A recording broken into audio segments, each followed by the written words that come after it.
มองไกลๆก็ยังเห็นเลยสว่างกว่าคนอื่นจิตดีนะอันนั้นเราต้องรักษาอารมณ์ปรับอารมณ์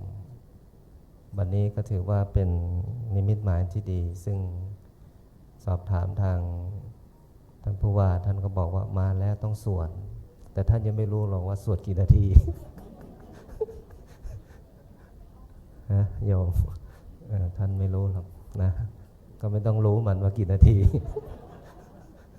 ก็สวดไปเรื่อยๆ108 จบ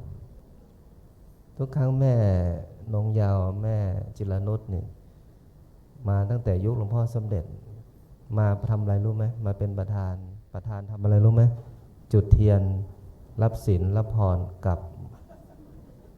พระจะสวดมนต์นู่นกลับแล้วแต่ครั้งนี้พระอาจารย์บอกกลับไม่ได้ต้องอยู่เพื่ออะไรเพื่อเป็นพลังงานขึ้นเดียวกันเนาะหลายคนพี่ตุ๊กตาตุงคมณีก็เป็นดาราอาวุโสก็ขอให้สิ่งที่ปรารถนาก็ขอให้การงานการแสดงก็ขอให้เจริญรุ่งเรืองทำให้พวกเราได้รับชมรับดูนั้นพวกเรามากันในครั้งนี้ก็ถือว่าพบกันในหมู่ญาตินะ